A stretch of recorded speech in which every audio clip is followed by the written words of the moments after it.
दोस्तों मैं वैभव राज आपका स्वागत करता हूं तक्षशिला ट्यूटोरियल के ऑनलाइन चैनल पे। दोस्तों हम लोग बात कर रहे थे क्लास 12 के फिजिक्स के चैप्टर नंबर 10 के बारे में, जिसका नाम है तरंग प्रकाश की। इसमें दोस्तों हम लोग लेक्चर 10.11 तक कंप्लीट कर चुके थे। आज हम लोग बात करेंगे लेक्चर 10.12 के बारे में। तो दोस्तों देखिए, लास्ट सेशन में हमने एक टॉपिक पढ़ा था, ठीक है। उसमें हमने ये देखा था कि अगर हम बात करते हैं किसी आध्रुवित प्रकाश की, यानी किसी सामान्य प्रकाश की, ठीक है, तो सामान्य प्रकाश या आध्रुवित प्रकाश को हम केवल परावर्तन कराकर भी उसको समतल ध्रुवित कर सकते हैं।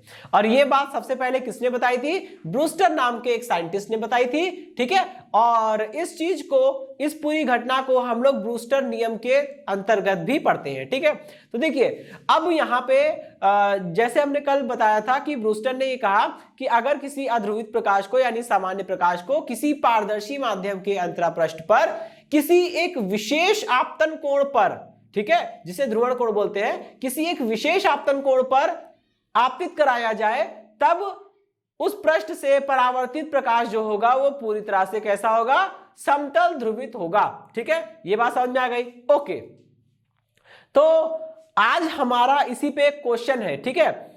इसी पे क्वेश्चन बेस्ड है। वो क्वेश्चन काफी इंपॉर्टेंट है, बहुत एग्जाम में पूछा जाता है, ठीक है। ये प्रूफ करने वाला है क्वेश्चन है।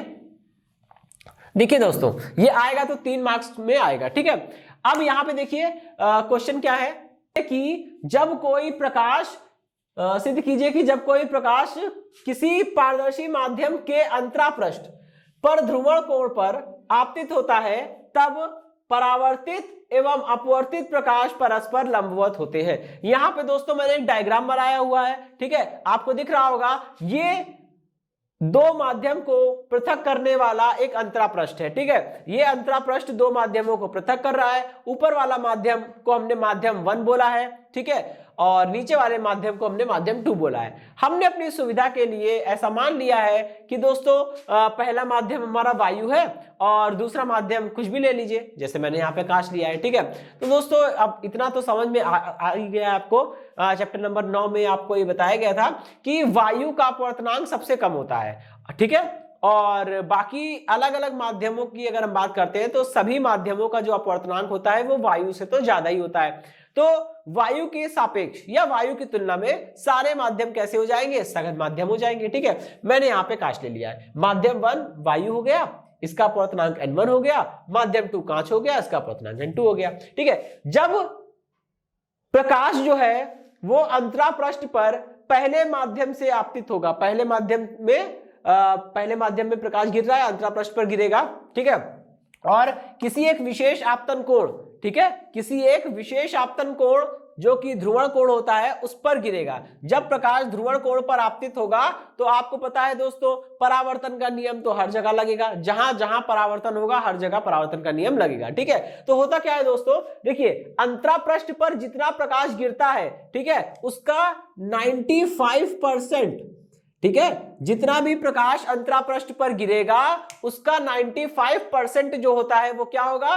वो दूसरे माध्यम में प्रवेश कर जाएगा, ठीक है, क्योंकि दूसरा वाला माध्यम कैसा है? पारदर्शी है, ठीक, दूसरे माध्यम में प्रवेश कर जाएगा। लेकिन 5% प्रकाश जो होगा दोस्तों वो क्या करेगा? वो उसी माध्यम में परावर्तित हो जाएगा, ठीक। तो ये चीज हर जगह होती है। कोई जरूरी नहीं है कि अगर ये माध्यम आपका पारदर्शी है तो सारा प्रकाश जो है आर पार निकल जाएगा, क्योंकि दोस्तों आपको चैप्टर नंबर 9 में बताया गया था कि हर एक वस्तु प्रकाश का परावर्तन करती है। क्योंकि अगर कोई वस्तु प्रकाश का परावर्तन बिल्कुल भी नहीं करेगी तो हम उस वस्तु को कभी भी देख नहीं पाएंगे। ये चीज आप समझ लीजिए, ठीक है। तो हर वस्तु क्या है? प्रकाश का परावर्तन करती है। तो अगर हम बात करते हैं किसी कांच की बात करते हैं, इसमें हम आर पार देख सकते हैं, तो दोस्तों आपतित प्रकाश का 95% जो होता है वो दूसरे माध्यम में प्रवेश कर जाता है, लेकिन जो 5% होता है वो दूसरे माध्यम में परावर्तित हो जाता है, ठीक है। तो परावर्तन कोण का मान तो आपतन कोण के बराबर होगा। और क्वेश्चन में बोल रहा है कि आप जो प्रकाश किरण है वो क्या है? वो ध्रुवण कोण पर आपतित हो रहा है। प्रकाश किस पर आपतित हो रहा है? ध्रुवण कोण पर। जब प्रकाश ध्रुवण कोण पर गिरेगा, ध्रुवण कोण को हम लोग ब्रूस्टर कोण भी कहते हैं। ये वही कोण है, ठीक है, ये वही कोण है जिस पर अगर किसी प्रकाश को आपतित कराया जाए तो परावर्तित प्रकाश पूरी तरह से समतल ध्रुवित होता है। ठीक है, यहां पे दोस्तों मैंने डॉट बनाया हुआ है। डॉट का मतलब क्या है कि वैद्युत क्षेत्र के जो कंपन है वो तल के लंबवत होंगे, वो ऐसे होंगे। ठीक है, और यहां देखिए मैंने एरो बनाया, इसका मतलब कि वैद्युत क्षेत्र के कंपन जो है वो तल में होंगे। ठीक है, ये तल में है तो ऐसे दिखाएंगे, अगर तल के लंबवत है तो ऐसे दिखाएंगे, क्योंकि जब कंपन तल के लंबवत होंगे तो आप सामने से देखेंगे तो आपको केवल एक सर्किल या डॉट ही दिखाई देगा। ठीक है, ओके। तो लेकिन दोस्तों परावर्तन का नियम तो हर जगह लगता है, जिस आपतन कोण पर प्रकाश गिरेगा उसी कोण पर परावर्तित हो जाएगा। अगर आपतन कोण ध्रुवण कोण है, ध्रुवण कोण के बराबर है, तो परावर्तन कोण भी ध्रुवण कोण होगा। ठीक है, और हमने मान लिया है ये अपवर्तन कोण R है, कुछ मान होगा इसका। चलिए अब हमको ये प्रूफ करना है कि ये जो परावर्तित प्रकाश है, ठीक है, और ये जो अपवर्तित प्रकाश है, परावर्तित प्रकाश को इंग्लिश में हम लोग बोल सकते हैं रिफ्लेक्टेड लाइट, और अपवर्तित प्रकाश को हम लोग बोल सकते हैं ट्रांसमिटेड लाइट। इसीलिए परावर्तित प्रकाश को R से लिखा है और अपवर्तित प्रकाश को ट्रांसमिटेड लाइट इसलिए हमने T से लिखा है। ठीक है, तो R मतलब अपवर्तित प्रकाश, R मतलब परावर्तित प्रकाश है और T मतलब अपवर्तित प्रकाश है। ठीक, अब हमें यह बताना है, यह सिद्ध करना है कि R और ये T के बीच में ये वाला जो कोण बन रहा है, R और T के बीच में ये जो कोण बन रहा है, ये क्या है, ये कोण हमारा है 90 डिग्री। ये दोनों लंबवत है एक दूसरे के। ये जो परावर्तित प्रकाश है R और ये जो अपवर्तित प्रकाश है T, ये दोनों एक दूसरे के लंबवत है, यानी कि ये वाला जो एंगल बनेगा, इनके बीच में जो एंगल बनेगा वो 90 है, वो हमें प्रूफ करना है। ठीक है, अच्छा, इस पॉइंट को आपतन बिंदु को हमने O बोल दिया है। ठीक है, अपनी सुविधा के लिए। चलिए अब इसका क्वेश्चन का सोल्यूशन देखते हैं। देखिए दोस्तों, अब हमने पढ़ा है कि अगर हम बात करते हैं, सबसे पहले इसमें क्या लगाएंगे, यहां पे अपवर्तन हो रहा है। ठीक है, अपवर्तन हो रहा है ना, देखिए प्रकाश गिर रहा है, 95% प्रकाश जो है वो दूसरे माध्यम में चला गया। तो अपवर्तन की बात हो रही है, तो जब भी अपवर्तन की बात होती है वहां पे अपवर्तन के नियम लगेंगे, और अपवर्तन के नियम में मेन इंपॉर्टेंट जो नियम है वो है स्नेल का नियम। तो स्नेल का नियम यहां लगाइए। ठीक है दोस्तों, यहां ध्यान रखिएगा, यहां पहला माध्यम वायु है, दूसरा माध्यम कांच है। क्यों? क्योंकि प्रकाश जिस माध्यम से निकलकर दूसरे माध्यम में जाता है, तो जिस माध्यम से वो निकल रहा है वो पहला माध्यम है, और जिस माध्यम में वो जाने वाला है वो दूसरा माध्यम है। यहां प्रकाश वायु से निकल के कांच में जा रहा है, इसलिए कांच जो है वो दूसरा माध्यम होगा, वायु पहला। और वायु पहला माध्यम है तो पहले वायु का नाम लिखेंगे, बाद में कांच का नाम लिखेंगे। ठीक है, जो पहला माध्यम होता है उसका नाम पहले लिखते हैं। वायु कांच अंतरापृष्ठ, कांच वायु नहीं लिखेंगे। ठीक है, वायु कांच अंतरापृष्ठ के लिए स्नेल के नियम से। चलिए, कांच वायु अंतरापृष्ठ के लिए स्नेल के नियम से। भाई स्नेल का नियम लगाइए, n बराबर कितना हो जाएगा, n बराबर हो जाएगा sine I upon sine R, यही होता है ना। ठीक है, sine I upon sine R। चलिए भाई, ठीक है, इतनी बात समझ में आ गई। लेकिन दोस्तों आपको पता है कि यहां तो आपतन कोण जो है वो ध्रुवण कोण है। ठीक है ना, आपतन कोण क्या है, ध्रुवण कोण के बराबर है, और अपवर्तन कोण तो खैर R है, कोई बात नहीं, अब इसको लिख दीजिए। परंतु आपको ये पता है कि I बराबर क्या है दोस्तों, IP है। ठीक है, यहां पुट कर दीजिए, कितना हो जाएगा, साइन IP अपॉन में साइन R। जो होगा दोस्तों वो क्या होगा, n का मतलब क्या होता है, n का मतलब होता है प्रकाश जिस माध्यम में जा रहा है वो दूसरा माध्यम है। ठीक है, और जिस माध्यम से निकल रहा है वो पहला माध्यम है। n का मतलब होता है n2 अपॉन n1। ठीक है, n का मतलब क्या होता है, n2 अपॉन n1। n2 क्या है, दूसरे माध्यम का अपवर्तनांक, n1 क्या है, पहले माध्यम का अपवर्तनांक। ठीक है, तो ये हो जाएगा n2 अपॉन में n1। ठीक है, चलिए ये बात समझ में आ गई। अच्छा, अब हम क्या करेंगे, इस समीकरण को यहीं पे स्टॉप करेंगे, क्वेश्चन नंबर 1। ठीक, अब आप ये देखिए कि प्रकाश को हम लोग ध्रुवण कोण पर गिरा रहे हैं। क्यों? क्योंकि अगर प्रकाश को ध्रुवण कोण पर आपतित नहीं कराएंगे तो परावर्तित प्रकाश पूरी तरह से समतल ध्रुवित नहीं होगा। यह बात किसने बताई थी, ब्रूस्टर ने बताई थी। ठीक है, तो आपतन कोण का ध्रुवण कोण पर होना बहुत जरूरी है। मतलब आपतन कोण का मान इतना जरूर हो जितना उस अंतरापृष्ठ के लिए ध्रुवण कोण का मान होता है। तो अगर यहां पे हमने आपतन कोण को ध्रुवण कोण पे सेट कर रखा है ताकि परावर्तित प्रकाश पूरी तरह से समतल ध्रुवित हो सके, तो यहां पे हमने क्या किया है, यहां पे हमने यहां पे हमने ब्रूस्टर के नियम को अप्लाई किया है। जब यहां पे ब्रूस्टर का नियम लग रहा है तो उसका फॉर्मूला भी हम लोग लिख सकते हैं। ठीक है, तो अब क्या लिखेंगे, कांच वायु अंतरापृष्ठ के लिए ब्रूस्टर के नियम, वायु कांच अंतरापृष्ठ के लिए ब्रूस्टर के नियम से। दोस्तों ब्रूस्टर का नियम क्या होता है, n = 10 IP। ठीक है, जहां IP P वही है ध्रुवण कोण, ठीक है। अच्छा अभी देखिए n का मतलब यहां भी n का मतलब क्या है, n का मतलब यहां पे हुआ n2 अपॉन n1, ठीक है। n2 मतलब दूसरे माध्यम का अपवर्तनांक ऊपर और n का मतलब n2 अपॉन n1 होता है, ठीक है। ये जब हमने 9वें चैप्टर में स्नेल्स का नियम पढ़ा था तो स्नेल के नियम में ये बताया गया था कि n एक शॉर्टर नोटेशन है, ठीक है। n का मतलब n2 अपॉन n1 होता है ज्यादातर जगह पे जहां पे हमने उसको फॉर्मूला को ड्राइव करते समय ये पुट किया होता है, ठीक है। जैसे देखिए गोली पृष्ठ पर अपवर्तन का सूत्र आपने पढ़ा था चैप्टर नंबर 9 में, वहां भी क्या था n upon v minus 1 upon u is equal to n minus 1 upon r। वहां पे n जो था दोस्तों वो n2 अपॉन n1 था, ठीक है। n2 अपॉन n1 का मतलब हो गया कि दूसरे माध्यम का पहले के सापेक्ष अपवर्तनांक, और इसी चीज को हम लोग लिख सकते हैं 1n2 या फिर इसी को लिख सकते हैं n21। ये एनसीईआरटी का नोटेशन है n21, ठीक है। ओके अब ये बात तो हो गई, यहां पे n का मतलब क्या हुआ n2 अपॉन n1, तो ये हो जाएगा n2 upon n1 is equal to 10 IP। 10 को दोस्तों हम लोग क्या लिख सकते हैं, 10 को लिख सकते हैं हम लोग चलिए पहले ऐसे रहने देते हैं, ठीक है। ये लिख दिया n की जगह लिख दिया n2 अपॉन n1, ठीक, और ये 10 IP अपनी जगह पे है।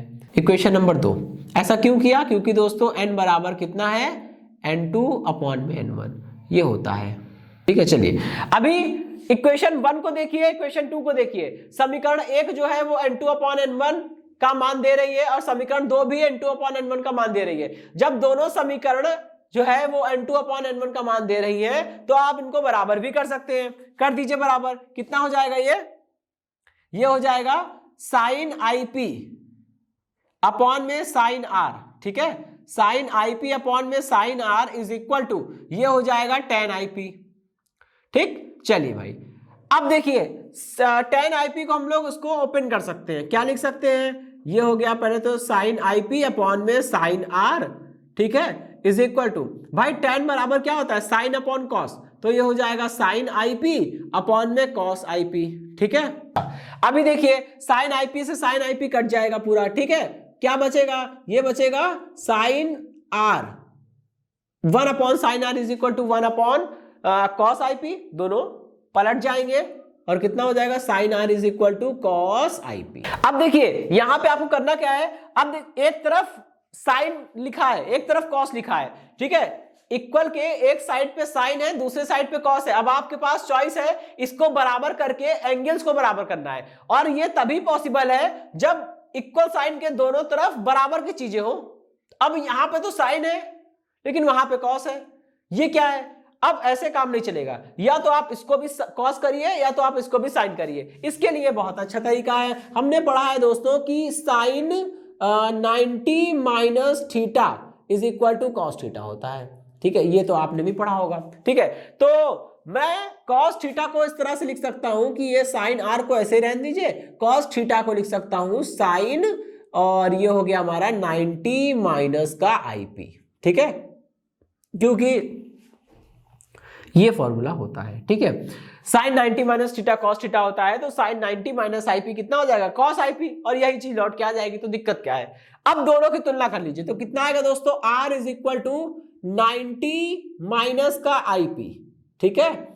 अच्छा अभी थोड़ी सी जगह चाहिए मुझे, तो मैं इसको थोड़ा रफ करता हूं, ठीक है। ये जो इतना पोर्शन लिखा है इसको रफ करते हैं और इसको टॉप पे लिख देंगे। ये हमारी इक्वेशन नंबर 3 हो गई, R is equal to 90 minus IP, ठीक है। अब देखिए यहां से आप इसकी वैल्यू निकालेंगे तो कितना आएगा, R plus IP is equal to 90 degree, ठीक है। ये हमारी क्वेश्चन नंबर 4 हो गई, ठीक।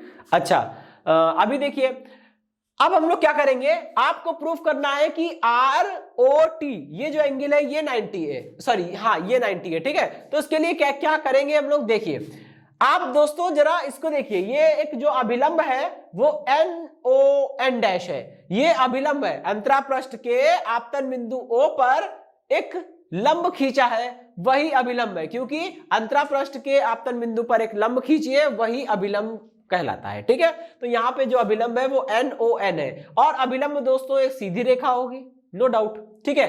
तो अगर हम बात करते हैं किसी सीधी रेखा की, तो दोस्तों सीधी रेखा पर कितना कोण बनता है 180 का, तो बस अब हमें यही करना है, ठीक है।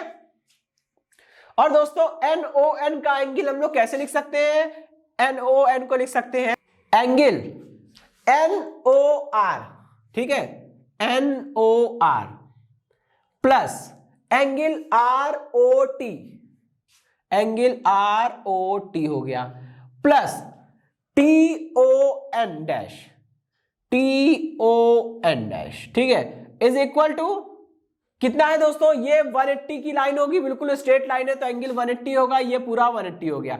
अब जरा देखिएगा एंगल NOR ये क्या बनेगा, NOR जो है वो IP बनेगा, तो ये तो हो गया एंगल IP, ठीक है, ये क्या हो गया, एंगल IP हो गया। चलिए भाई प्लस करिए ROT का मान मुझे नहीं पता, वही तो निकालना है, तो ROT एंगल ROT को अलग कर दिया, प्लस TON डैश, दोस्तों TON डैश ये वाला कोण कितना है, R है, तो ये वाला एंगल जो है वो R है, is equal to 180 degree, 180 degree.